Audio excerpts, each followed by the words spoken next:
በቅድሚያ ጉዳያችንን ከመጀመራችን በፊት ለእናንተ ለተመልካች አድማጮቻችን አንድ ጥያቄን ሰንዝር። መልካም አስተዳደር ማለት ለእናንተ ምንድን ነው?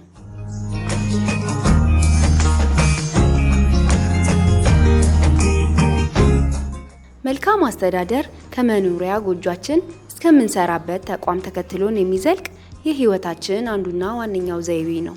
ይህ ዘይቤ ለህይወታችን መቃናትም ሆነ መውደቅ፣ ለስራችን ከፍታም ሆነ ዝቅታ ይህው የመልካም አስተዳደር ዘይቤ አስፈላጊነቱ አያጠራጥርም። መልካም አስተዳደር ከህይወታችን ጋር እንዲህ ከተዛመደ ያለንበት የሥራ ኃላፊነት ላይ ደግሞ አድማሱ ሰፊ ይሆናል። ምክንያቱም ሁሉም ተግባር በህግ፣ በደንብና በመመሪያ በመተዳደር በብቃት፣ በፍትህ፣ በግልጽነት፣ በህጋዊነትና በኃላፊነት መምራት የሚሆን መስራት የግድ ይላልና።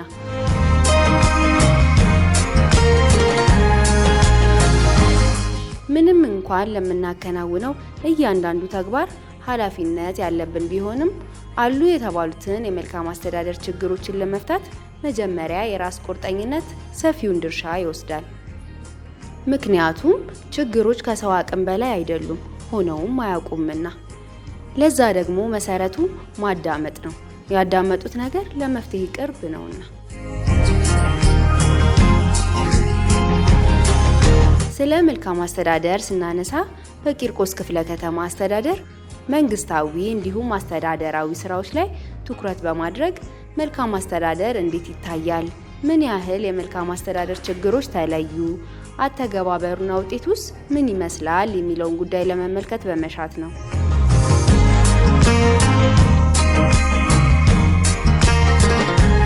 ለመሆኑ መልካም አስተዳደር ክፍለ ከተማው ካለበት ሰፊ ኃላፊነት በተለይ እንደ ህዝብ አገልጋይነት እንዴት ይገለጻል ስንል ጠይቀን ጉዳያችንን መጀመር መርጠናል። ይህን ጉዳይ እንዲነግሩንም የክፍለ ከተማው ዋና ስራ አስፈጻሚ ቢሮ ጎራ ብለን ይህን ነግረውናል። አመራር ዘይቤዎች አሉ። ከነኚህ ከአመራር ዘይቤዎች ውስጥ በዋናነት መልካም አስተዳደር የሚለው ኮንሰፕት አገልጋይ መሪ ከሚለው ኮንሰፕት ጋር ቀጥታ የሚገናኝ ነው። አገልጋይ መሪ ማለት ወይንም ደግሞ አገልጋይ ሊደርሺፕ የሚባለው የህብረተሰቡን የልብ ትርታ፣ ፍላጎት፣ ጥያቄ በደንብ ተረድቶ በከበሬታ ህዝቡ ለሚጠይቃቸው ጥያቄዎች በአዎንታይም ሊሆን ይችላል፣ በአሉታይም ሊሆን ይችላል። እንግዲህ ሁሉም ጥያቄ የስ ኦር ኖ መልስ ይኖረዋል ማለት ነው።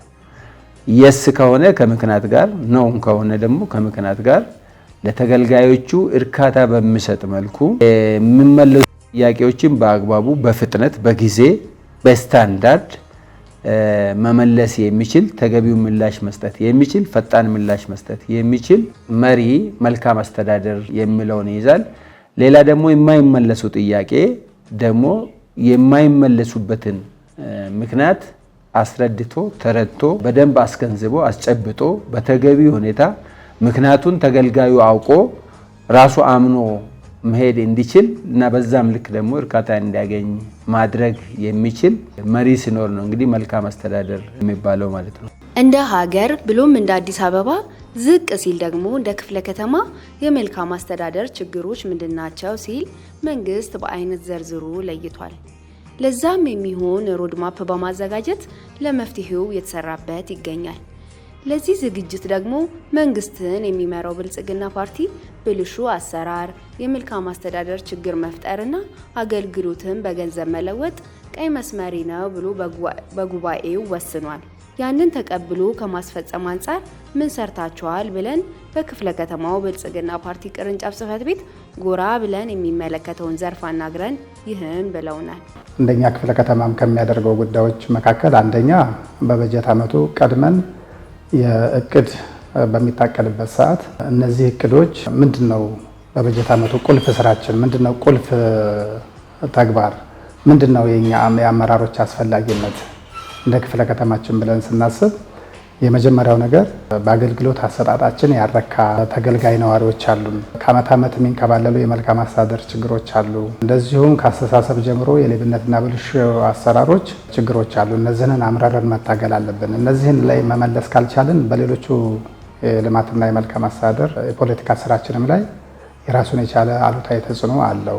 ስለዚህ ይሄ አጀንዳ ይሄ ስራ ቁልፍ ተግባር ነው ብለን በመጀመሪያ ደረጃ ከክፍለ ከተማ አመራር እስከ ወረዳ አመራር፣ ከክፍለ ከተማ ባለሙያ እስከ ወረዳ ባለሙያዎች እንደዚሁም ደግሞ በፓርቲም ሆነ በመንግስት አደረጃጀቶች መዋቅሮች ሰፊ ውይይት ተደርጎ ወደ ተግባር ውስጥ ለመግባት ሞክረናል ማለት ነው። ስለዚህ ቀድመን ምንድነው እንደኛ ክፍለ ከተማ አገልግሎት አሰጣጣችን ላይ ተጽዕኖ ሊያሳድሩ የሚችሉ ነገሮች መንስኤያቸው ምንድነው፣ እንዴት ነው የሚከሰቱት፣ ምን አይነት ናቸው የሚል የመለየት ስራ ምንድነው በመልካም አስተዳደር ችግር ብሎ ነዋሪዎቻችን የሚያነሱት ከየተቋሙ ባህሪ አንጻር፣ እንደዚሁ ደግሞ የሌብነትና የብልሹ አሰራር መንስኤዎችስ ምንድን ናቸው፣ ምን በማድረግ ነው የሚፈጸሙት፣ የት ድረስ በሚል እስከ ግለሰብ ድረስ ማፕ በማድረግ እቅዱ ወጥቷል። በዛ እቅድ መሰረት ሰፊ ስራዎችን ባለፉት 8 ወራት ለመስራት ጥረት ተደርጓል። በዚህ ረገድም የመጡ ውጤቶች በርካቶች እንደሆኑ ማየት እንችላለን ማለት ነው።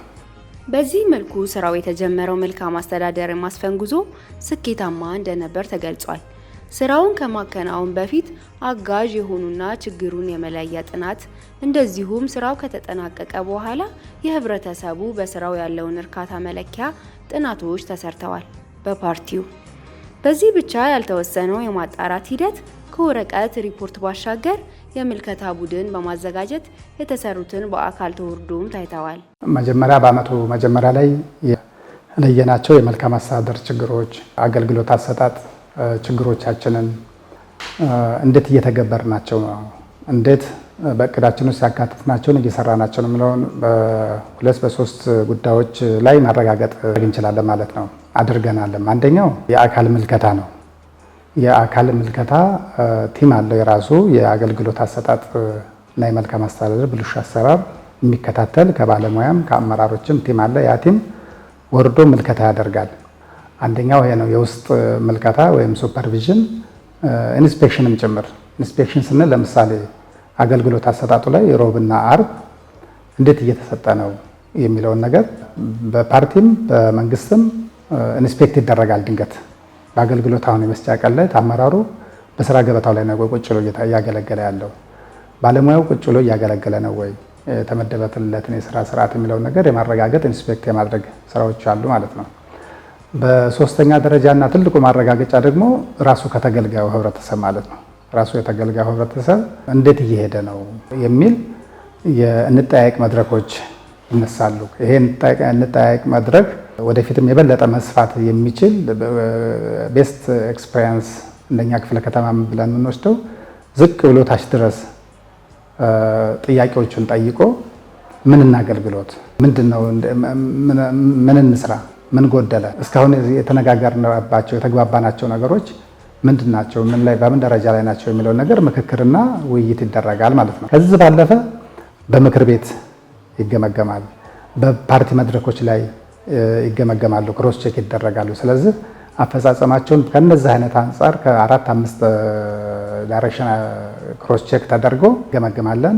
እውነታውን ምን ላይ እንደደረሰ እናረጋግጣለን ማለት ነው። ካለው የህዝብ ፍላጎትና ውስብስብ ችግሮች አንጻር የመልካም አስተዳደር ቅሬታና አቤቱታ መዋቅር በየደረጃው ተዘርግቶ ህዝብ እንዲገለገልባቸው ተደርጓል። በክፍለ ከተማው በጽህፈት ቤት ደረጃ ተቋቁሞ ዘርፉ ላይ በትኩረት እየተሰራም ይገኛል። አንድን ችግር ለመፍታት የችግሩን ምንጭ መለየትና ለዛም መፍትሄ ማስቀመጥ ያስፈልጋል። ለዛ ደግሞ ፕላን ማድረግ የግድ ይላል። ይህን የተረዳው አስተዳደሩ ማስፈጸሚያ ይሁን ዘንድም የመልካም አስተዳደር ሰነድ አዘጋጅቶ ወደ ተግባር ገብቶም ነበር። ሰነዱንም ባለድርሻ አካላት፣ ጽህፈት ቤቶች፣ ሲቪል ማህበራት፣ የሃይማኖት አባቶች ጭምር እንዲገኙ በማድረግ ምክክር ተደርጎበታል። ያ ከሆነም አሁን ይህ ዘጋቢ እስከተሰራበት ድረስ 8 ወር ሆኖታል።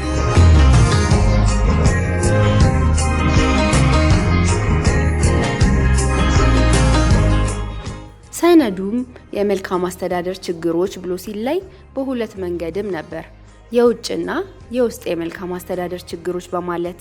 ይህ ዘጋቢ ፊልም የሁለቱን አፈጻጸም ቃኝቷል።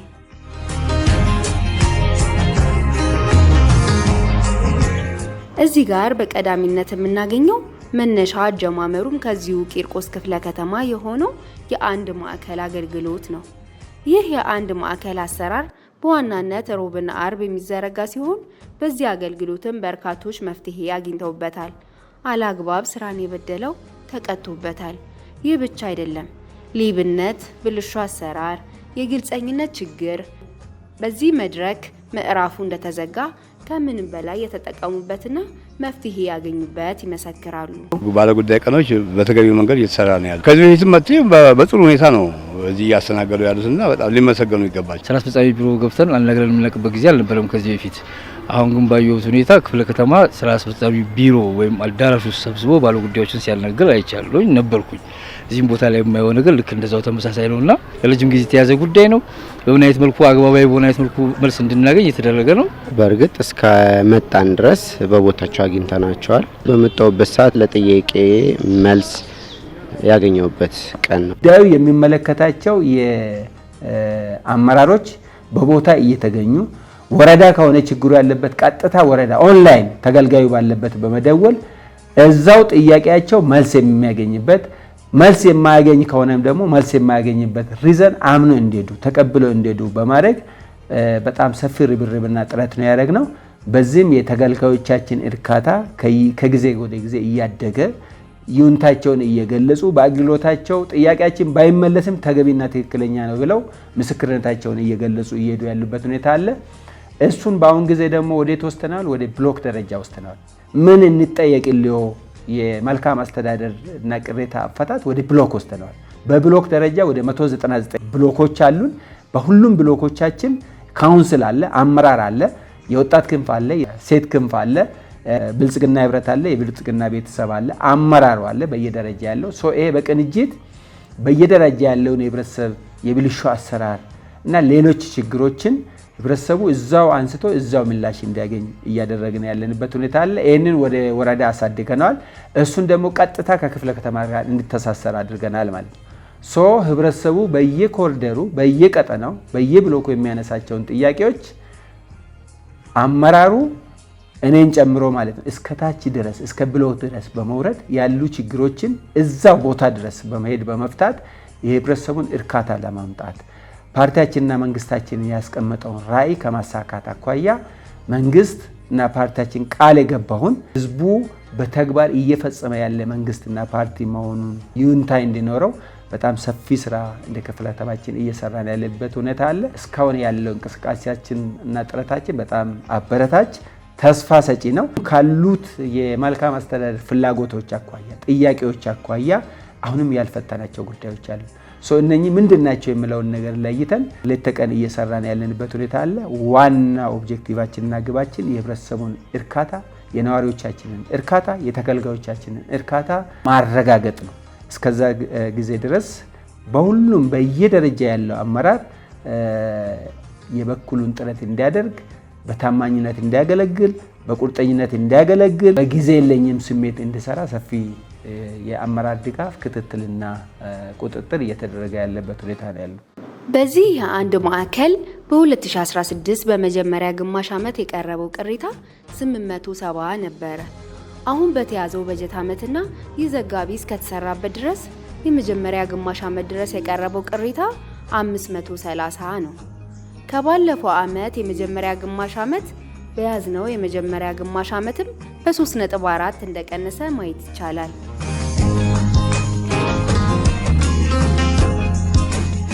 ዘመኑ የቴክኖሎጂ ነው።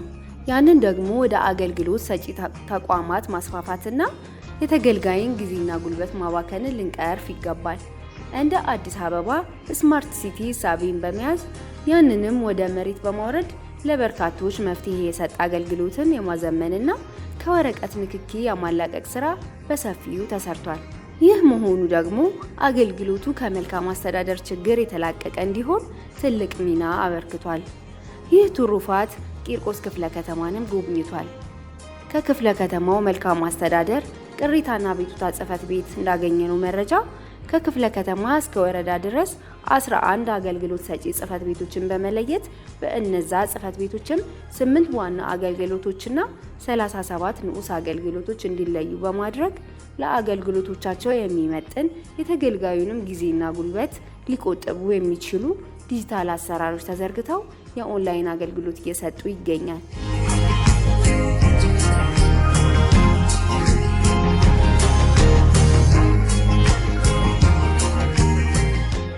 መንግስትን የሚመራው ብልጽግና ፓርቲ ቀይ መስመሪ ነው ብሎ የለየው አንዱ ሌብነትና ብልሹ አሰራር ነው።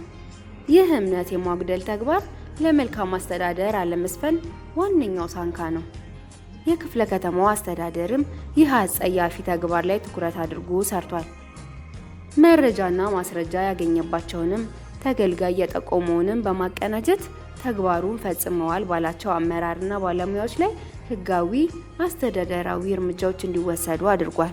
በተያዘው በጀት ዓመትም እስካሁን ድረስ በክፍለ ከተማ ደረጃ የብልሹ አሰራር ውስጥ ገብተው ተጠያቂ የተደረጉ 85 ፈጻሚ ሰራተኞች እርምጃ እንደተወሰደባቸው የክፍለ ከተማው መልካም አስተዳደር ቅሬታና ቤቱታ ጽሕፈት ቤት ነግሮናል። ምክንያቱንም ሲያስቀምጥ የስራ መውጫና መግቢያ ሰዓትን ባለማክበር፣ እጅ መንሻ በመቀበል፣ የእጅ መንሻ በመፈለግ፣ ተገልጋይ በማጉላላት፣ አሳማኝ ባልሆነ ምክንያት አገልግሎት በማዘግየት እንደሆነም ጽሕፈት ቤቱ ይዘረዝራል። በእነዚህ አካላት ላይ የተወሰደውን የቅጣት አይነት እንዲህ አስቀምጦታል። የጽሑፍ ማስጠንቀቂያ 8፣ የቃል ማስጠንቀቂያ 6 እንደሆነ ጠቅሶ ከደረጃ ዝቅ ማለት 1፣ በዲሲፕሊን ጉዳያቸው እየታየ ያለ 23፣ የደሞዝ ቅጣት 45፣ ከስራ የታገደ 2 እንደሆነ አስቀምጦታል። ህጋዊ እርምጃም እንደተወሰደና በህግ ሂደት ላይ አንድ ጉዳይ እንዳለም ሰምተናል። ይህው የሌብነትና የብልሹ አሰራር እጆችን የመሰብሰብ ስራ በወረዳዎችም ተግባራዊ መሆኑን የሰማን ሲሆን ብልሹ አሰራር ውስጥ ገብተው የተገኙ 132 ፈጻሚዎችና 5 አመራሮች ላይ ህጋዊ አስተዳደራዊ እርምጃ ተወስዷል። ለዛም የሚገባው ቅጣት እንደየደረጃው ተፈጻሚ ሆኗል። በክህሎት ክፍተት ምክንያትም አገልግሎት ተበድሎ የመልካም አስተዳደር ችግር መንስኤ እንዳይሆንም የተለያዩ ስልጠናዎች በአስተዳደሩ ፐብሊክ ሰርቪስ እና የሰው ሀብት ልማት ጽሕፈት ቤት በኩል ስልጠናዎች ለአመራሩ፣ ለቡድን አስተባባሪዎችና ለባለሙያዎች ስልጠናዎች እንዲሰጡ ተደርጓል። በያዝነው በጀት ዓመት ብቻም ለ1590 ቡድን መሪዎችና ባለሙያዎች በአመራር ክህሎት፣ እውቀት አመራርና ተቋማዊ ባህል ግንባታ ርዕሰ ጉዳዮች ላይ ስልጠናው ሲሰጥ ለአመራሮች ደግሞ ተግባቦት ክህሎት፣ አገልግሎት አሰጣጥና ተገልጋይ አያያዝ ከተሰጡ ርዕሰ ጉዳዮች መካከል ይገኙበታል።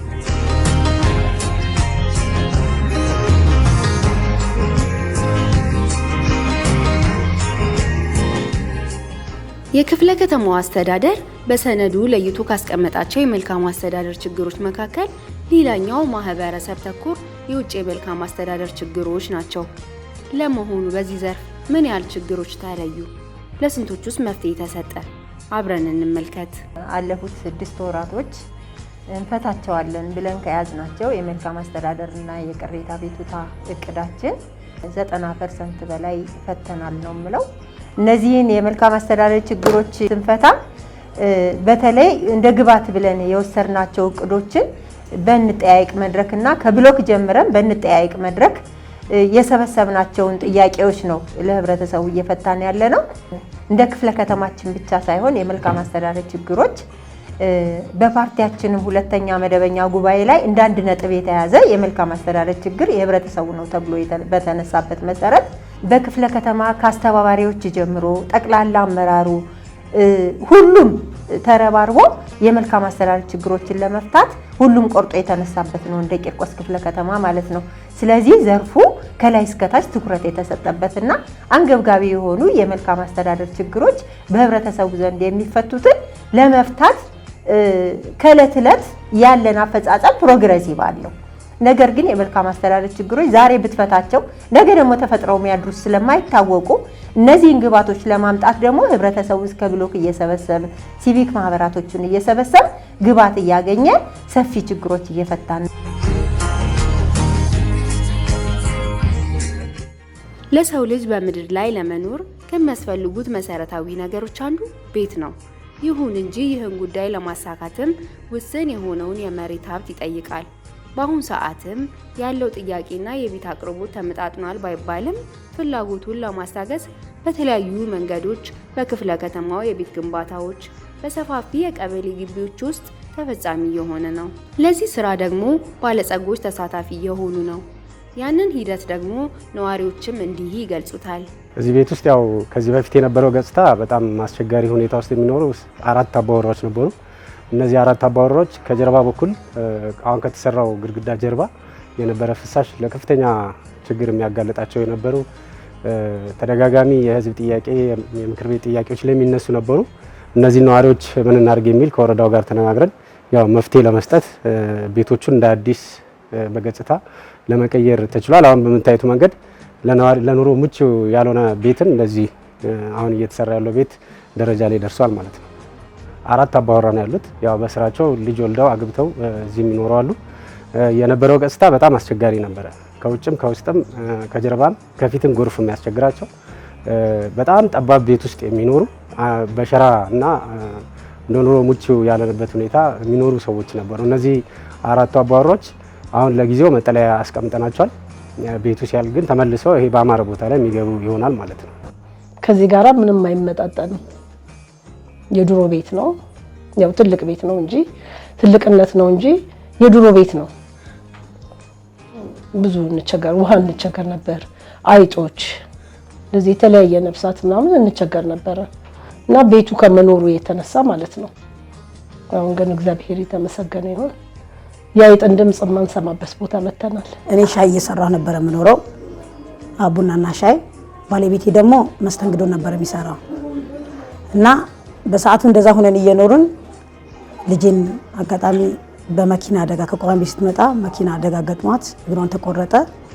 ከዛ የመኖር እንትናችን በጣም ቤት ኪራይ ለመክፈል እየተቸገርን መጣ።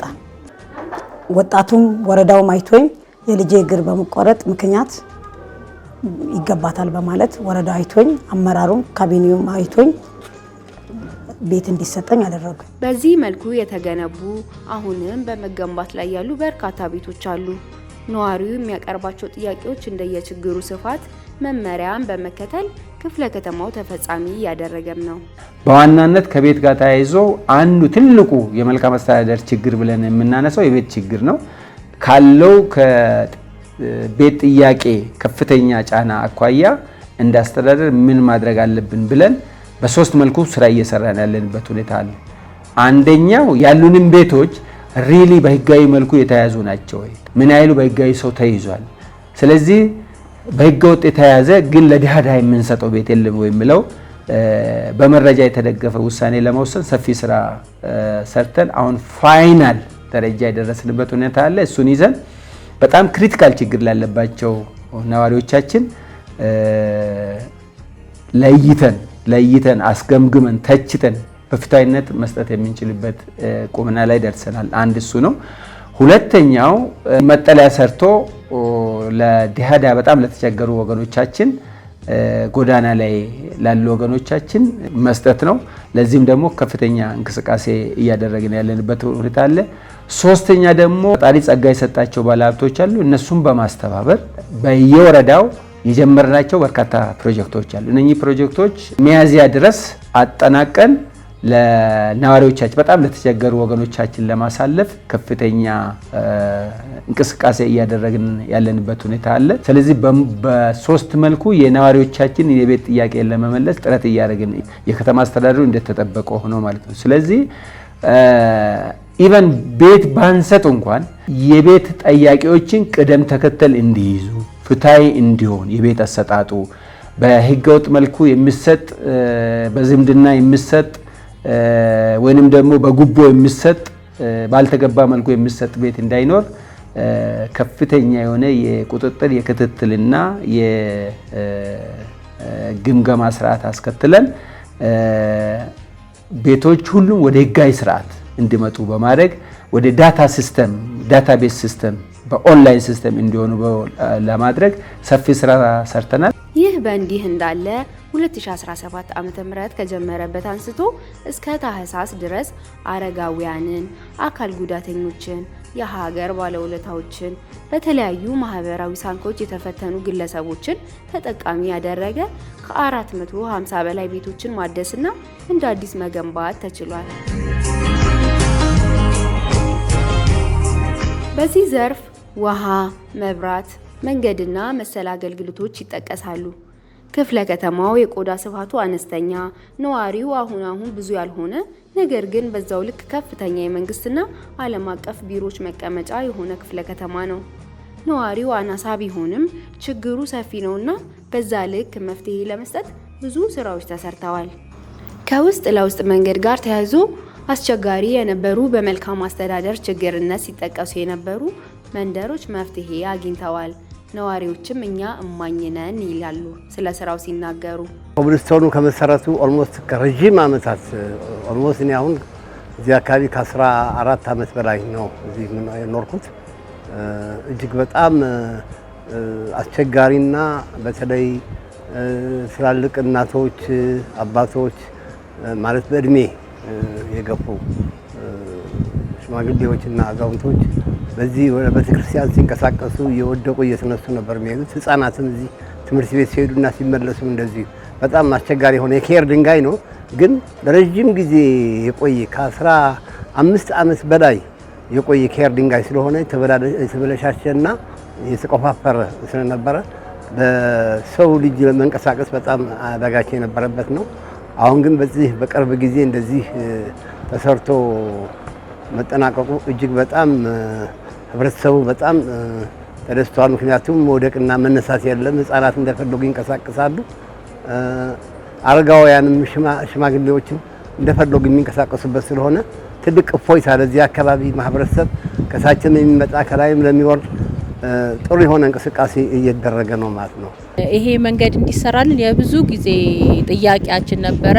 ከዚህ በፊት የነበረው እንደውም ይሄ ትልልቅ ድንጋዮች ልጆቻችን እየወደቁ እየተሰበሩ የነበረበት ሁኔታ ነበረ። እንደውም ወደ ሕክምናም ተሰብረው እኔም ወድቄ ወደ ሕክምና የሄድኩበት አጋጣሚ ነበረ። አሁን ግን ይሄ መኪና እንደውም ደጅም የሚያድርበት ጊዜ ነበር መንገዱ ማለት ነው። አሁን ግን ይሄ ኮብልስቶኑ በመሰራቱ በጣም ደስተኛ ነን። በፊት መብራት የለም፣ ጨለማ ነው። በቃ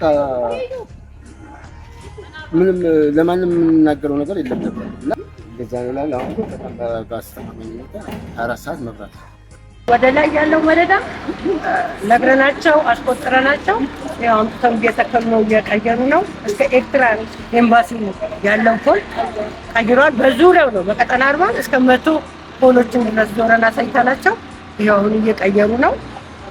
አሁን የተሻለ ነገር አለ፣ የተሻለ ነው። የገመድም ተወጥሯል። ውሃም እንደዛው፣ ውሃ ልማቶችም እንደዛው። ልክ የሆነ ነገር ሲል እንደውላለን ወደ ስራ አስኪያጅ ቢሮ፣ እነሱ ወዲያው ይደውሉልናል። በሌሊት በቀን አይሉም። ልጁ ቀና ልጅ ነው፣ ልጁ መጥቶ ያስተካክልልናል። እስካሁንም ክፍለ ከተማው 3.6 ኪሎ ሜትር የኮብልስቶን ጥገና፣ 1 ኪሎ ሜትር አነስተኛ ድልድይ ስራ አስተዳደሩ መስራት ችሏል። ይህ ደግሞ የነዋሪውን የመልካም አስተዳደር ሲያልፍም ምሬት ቀርፏል። በየክረምቱ ጎርፉ በመጣ ቁጥር ቤታችን ውስጥ ይገባል። እኛ እንደውም ብዙ ቀን አንደኛው ቤት ገብቶ እንጀራ ሁሉ ተደፍቶ ጾም ያደርንበት ቀን ብዙ ነው። ሄደን ሁሉ አመልክተናል። ኢቭን መጨረሻ ላይ እዚህ የነበረ አንድ ሬዲዮ ጣቢያ እዛ ሁሉ ሄደን አመልክተናል። ግን ምንም እንትን ሊደረግልን አልቻለም። እኔ ቤት ብቻ ሳይሆን ጎረቤቶችን ቤት ሁሉ ይገባ ነበር። አሁን ግን ያ ሁሉ ቀርቶ እንደ ልባችን ጎርፍ አይገባም፣ እንደ ልባችን እንሻገራለን። በፊት ግን ዝናብ ከዘነበ በፍጹም ከዚህ ማለፍ አይቻልም፣ መሻገር አይቻልም። እንደዚሁም የመንገዱን በጎርፍ መበላትና ለነዋሪውም ደህንነት የፍሳሽ ማስወገጃ ቱቦዎች የመቅበር ስራ አስተዳደሩ የሰራ ሲሆን በተያዘው በጀት ዓመትም 3.45 ኪሎ ሜትር የሸፈነ ስራ ተሰርቷል። የውስጥ ለውስጥ መንገድ መብራት 2.33 ኪሎ ሜትር፣ የጋራ 8 መጸዳጃ ቤቶች እንዲገነቡም ተደርጓል። 824 ኪሎ ሜትር እንደዚሁም የድጋፍ ግንብ በወንዞች አካባቢ 1.86 ኪሎ ሜትር የተሸፈነ ግንባታ ተካሂዷል። ስለ ችግሩ ጥልቀትና አሁን ስለተገኘው መፍትሄ እንዲህ ይናገራሉ። በዚህ በጀርባ የሚታየው ወንዝ በጣም ብዙ ችግር የነበረበት፣ ከጽዳትም በጣም የቆሸሸ ቦታ፣ በጣም ለእይታ በጣም ችግር የነበረበት፣ ከዛ ባሻገር ደግሞ ለጸጥታ በጣም ስጋት የነበረ ቦታ ነው። ከዛ ባሻገር የውሃ ጎርፍ በመጣበት ሰዓት ላይ ብዙ ማህበረሰቦቻችን እያስጨነቀ የነበረበት ቦታ ነው።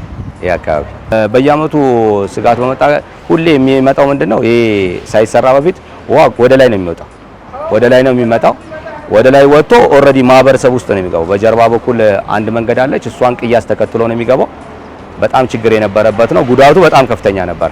ማለት ንብረት ያው የሰው ህይወት እንትን ማይልበት ጥበቃ እናደርጋለን እኛ ብዙ ጊዜ አብሶ ለሊት የምንሰጋበት ደመና ከሆነ የሆነ ብልጭታ ጉሩምሩምታ ካለ ደጅ ነው የምንሆነው። ምክንያቱም የዝናብ ሌላ ቦታ ዘንቦ ይመጣል የሚል እሳቤ ስላለን ደጅ ነው የምንቀመጠው። ጎርፍ አደጋ ያመጣል ብለን ስለምናስብ ህይወት ላይ አደጋ ላይ ያደርስ ይችላል። ነገር ግን ንብረት ላይ ከፍተኛ የሆነ ጉዳቶች ነበሩ። ረጅም ጊዜ ነበረ የመልካም አስተዳደር ጥያቄው። ነገር ግን በዚህ ባጭር ጊዜ ውስጥ ግን ክፍለ ከተማውና ወረዳው በጋራ ሆነው ያው ጃምቦ ሃውስ ባደረጉት ትብብር ይሄ መፍትሄ መጥቷል ማለት ነው። ግን ረጅም ጊዜ ነው ጥያቄያችን።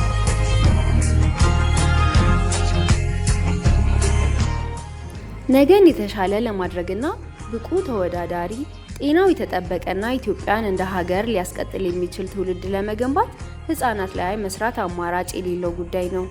አዲስ አበባ ከምትቸገርበት ጉዳይ መካከል አንዱ የህፃናት መጫወቻ ስፍራ ነው። ይህ ደግሞ ህፃናትን ለስነ ልቦና ላልዳበረ አካልና ብቁ አእምሮ እንዳይኖራቸው የራሱን መጥፎ አሻራ ማስቀምጧል። ይህ ችግር ለአንድና ለመጨረሻ ጊዜ እንዲያበቃ ስራው በሰፊው ተጀምሯል። እስካሁንም በ10 ወረዳና በክፍለ ከተማው ባሉ ስፍራዎች ከ59 በላይ የህፃናት መጫወቻ ስፍራዎች ከነሙሉ ግብአታቸው ተዘጋጅቶ ለህፃናቱ መቦረቂያ፣ እርስ በርስ መተዋወቂያ ስፍራ ሆነዋል። ለረጅም ጊዜ ሲንከባለል የመጣ የመልካም አስተዳደር ችግርም በምታዩት መልኩ መፍትሄ አግኝቷል። ይህ የመጫወቻ ስፍራ በመገንባቱ ህፃናቱንም ወላጆቻቸውንም ደስተኛ ከማድረጉም ባሻገር ልጆችን ለማጫወት በግለሰቦችና ድርጅቶች ክፍያ ይጠየቅባቸው የነበሩ ዘመናዊ የመጫወቻ ስፍራዎች በነፃ ለክፍለ ከተማው ነዋሪ ልጆች ያገለግሉ ዘንድ ዋና ዋና የመንገድ ዳርቻዎች ላይ ጭምር ተሰርተው ህፃናት እንዲህ ይቦርቁባቸዋል። ወላጆችም ስለተሰራው ስራ ስሜታቸውን እንዲህ ይገልጻሉ። በጣም ደስ የሚል ተሰምቶኛል። አንደኛ ልጆቻችን የትም ሄደው መጫወት አይችሉም ነበረ። እዚህ መጥተው ቢጫወቱ ለአእምሯቸውም በጣም ጥሩ ነው፣ ለእኛም እረፍት ይሰጠናል እና በጣም ደስ ብሎናል ይሄ መሰራቱ ማለት ነው። ለልጆችም ለወላጅም እረፍት ነው። መኪና መንገድ አይሄዱብንም። እዚህ አጫውተን ቤታቸው ይዘን እንሄዳለን እና በጣም ጥሩ ስሜት ተሰምቶናል። ወደፊትም ይቀጥልበት ብለን እንላለን። አሁን እንደ ልብ አለ። አሁን ጥሩ ነው። በፊት የለም፣ አያውቁትም። መጫወቻው የታለ አንወስዳቸውም፣ እነሱም አያውቁት። አሁን ተመስገን ነው። እንደፈለግን የራሱ ማየት ትልቅ ነገር ነው። እኔ ደስታ ነው ለሚሰማኝ። ልጆቻችን ጋር እንደዚህ መጫወቱ ራሱ ትልቅ ነገር ነው። በጣም በፊት አልነበረም። አሁን ግን በየቦታው መጫወቻም አለ፣ መዝናኛም አለ፣ መቀመጫም እንኳን ሌላኛ አዛውንቶች የምናርፍበት ቦታ ሁሉ አለ። አሁን በፊት የለም። አሁን እችን 4 ዓመት 5 ዓመት እንደውም 4 ዓመት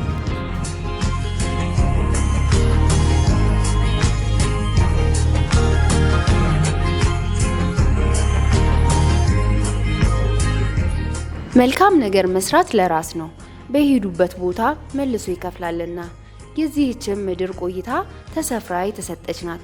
ህይወት ዘላለማዊ እንዳይደለች በመረዳት በታማኝነት ማገልገልና መገልገል ያስፈልጋል።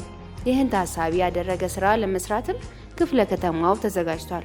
ያንንም ኃላፊዎቹ በቃላቸው እንዲህ አረጋግጠዋል። እዚህ በ3ኛ ኳርተር በ4ኛ ሩብ ዓመት ማገባደጃ ላይ በርካቶቹ የታቀዱ ጉዳዮች የመልካም አስተዳደር ኢሹ የሚባሉ በምክር ቤት ደረጃ የተነሱ፣ በነዋሪ ደረጃ የተነሱ፣ በብሎክ ደረጃ የተነሱ፣ በባለሀብት ደረጃ የተነሱ፣ በድሃ ደረጃ የተነሱ ችግሮችን አብዛኞቹን እንፈታለን ብለን ነው እንዳስተዳደር እየሰራን ያለን። የመልካም አስተዳደር ጥያቄ ማቆሚያ የለውም። ሰው እስካለ ድረስ የሰው ልጅ ላይፍ ኤግዚስተንስ እስካለ ድረስ ቀጣይነት ያለው ከመሆኑ ጋር ተያይዞ በየጊዜ ዲማንዱ እየጨመረ ይመጣል፣ እያደገ ይመጣል። መጨመር ብቻ አይደል፣ እያደገ ይመጣል። ከዚህ ጋር ተያይዞ ፕሮአክቲቭ ሆኖ እንደ አመራር ይህንን ተረድቶ በየጊዜ የሚመጡ ዲማንዶችን ማፕ አድርጎ በየኤሪያው፣ በየሴክተሩ፣ በየካታጎሪው አመራሩ በየደረጃ አንደኛ ችግሮችን መለየት፣ በየጊዜ ፕሮአክቲቭ ሆኖ አላርት ሆኖ ማቀድ፣ እነኚህ ያቀዳቸውን ከህብረተሰቡ ጋር የጋራ ማድረግ፣ ህብረተሰቡን ማሳተፍ፣ ህብረተሰቡን አሳትፎ መንግስት በመንግስት ደረጃ የሚፈታውን በመንግስት ከሌላ ተቋም ጋር በቅንጅት የሚፈታውን በቅንጅት ፖለቲካዊ ትርጉም ተሰጥቶት መፈታት ያለበትን ቶፕ እርጀንት የሆኑ እና ፕራዮሪቲ የሚፈልጉ ጉዳዮችን ቅድሚያ በመስጠት በጊዜ የለኝም ስሜት በቁርጠኝነት በታማኝነት በፍትሃዊነት ከብልሹ አሰራር በጸዳ መልኩ አገልግሎት ለመስጠት መዘጋጀት ይጠይቃል ማለት ነው። ከምክር ቤትም በሚመጣው ከአመራርም ግምገማ ነዋሪውም የሚያነሳውን ነገሮች ይዘን እቅድ የመከለስ ስራ ሁላ ተሰርቷል ማለት ነው። ስለዚህ እነዚህ እቅዶች ደግሞ አሁን ከፈጻሚ አካሎች ጋር ቁጭ ብለን በጋራ በመነጋገር በመግባባት ማን ይፍታው፣ ይሄ ነዋሪው ድርሻ ነው፣ ነዋሪው በራሱ የሚፈታቸው አሉ። ሁለተኛ ደግሞ ወረዳው በወረዳ ደረጃ የሚፈታለ፣ በክፍለ ከተማ ደረጃ ደግሞ በክፍለ ከተማ የሚፈታውን፣ ከዛ በላይ ደግሞ ገዛ በከተማ ደረጃ የሚያስፈልገውን የመለየት ስራ ተሰርቷል ማለት ነው። ስለዚህ እስካሁን ምን ፈጸምን? አሁንም ሪቫይዝድ ካረግ ነው ወይንም ከከለስ ነው እቅድ በመነሳትም የቀሩትን ስራዎችን አደራጅተን ይዘን እነዚህ የመልካም አስተዳደር ችግሮች ደግሞ የሚመነጩት አንድም ከአገልግሎት አሰጣጣችን ችግር፣ ሁለትም ከቅንጅት፣ ሶስትም ደግሞ የብልሹ አሰራር አመለካከትና ተግባሮች በመኖራቸው ስለሆኑ ይህም በቁርጠኝነት ለመፈጸምም በዙ ዙሪያም ላይ ተግባቦትም ለመፍጠር ቅርብ ጊዜ መድረኮች የተመቻቹበት ሁኔታዎች ናቸው ያሉት። ኢኮኖሚካሊም ቀልጣፋ አገልግሎት ሲኖር ገንዘብ፣ ጉልበት ይቀንሳል። ይሄ ብሔራዊ ሀብት ነው፣ የሁላችንም ነው። የግለሰብ ብቻ አይደለም፣ የተገልጋይ ብቻ አይደለም፣ የአገልጋዩም ጭምር ነው። ፍትሐዊነት ይረጋገጣል። ስለዚህ ማህበራዊ ፍትህን የሚነግስበት ሁኔታዎች እዛው ሳለ ይረጋገጣል እና ዘርፈ ብዙ ነው ያለው። ለዲሞክራሲ ባህል ግንባታም ያለው አስተዋጽኦ ቀላል አይደለም። ይህም መሆኑን በመረዳት አሁንም በክፍለ ከተማም በወረዳም ደረጃ ያለ አመራር ባለሙያም እንዲሁም ሌሎች ተገልጋይ ህብረተሰብና ባለድርሻ አካላትም የተሳለጠ የአገልግሎት አሰጣጥ እንዲኖር ከመቼውም ጊዜ በላይ በላቀ መንገድ መንቀሳቀስ አለብን። ህብረተሰቡ እዚህ ድረስ መጥቶ ይሄ ቸገረኝ እንዲሆንኩ ከሚለን እስኪ ራሱ ህብረተሰቡ ድረስ እንድረስ ብለን ህብረተሰቡ ጋር ምን እንመልስልዎት በሚል ክሬት አድርገን ምን ይጠይቁን ምን እንመልስልዎት በሚል ህብረተሰቡ እየተዘጋጀ በየቤቱ እያንኳኳን የህብረተሰቡን ችግር ማዳመጥ ጀምረናል። የሚፈቱ ችግሮችንም እየያዝን ለመፍታት ጥረት እያደረግን ነው። በተቋምም በወረዳም እየፈታን ያለ ነው ማለት ነው። ስለዚህ አሁንም ቤት ለቤት እየዞርን ችግሮችን እያዳመጥን ነው ማለት ነው። በእነዚህም የሚመጡ ችግሮች ካሉ ወደፊትም ቀጣይም የህብረተሰቡን ችግር 100% ለመፍታት ጥረት እያደረግን ነው ማለት ነው። በእኛ አቅም ሊፈቱ የሚችሉትን መፍትሄ በመስጠት ደግሞ ማሻራችንን በማስቀመጥ በዛም የሚፈታ የማህበረሰብ የመልካም አስተዳደር ችግር ካለ ለዛም መትጋት ያስፈልጋል። መልካም አስተዳደር ማስፈን የምንችለውም እኛው፣ ችግሩንም እንዲሰፋ የምናደርገው እኛው በመሆናችን የዚህ ተጋላጭ እንዳንሆን በብርቱ መጠንቀቅ ደግሞ መስራት ያስፈልጋል። በላባችን ብቻ እንደር፣ ከዛ ውጭ ያለው ያልተባረከ ነውና ያጠፋናል። ደንበኛ ወይም ተገልጋይ ምንጊዜም ልክ እንደሆነ ተገንዝበን ወደ ተቋማችን ሲመጣ የሚገባውን ምላሽ ያለ እንግልት መስጠት ያስፈልጋል።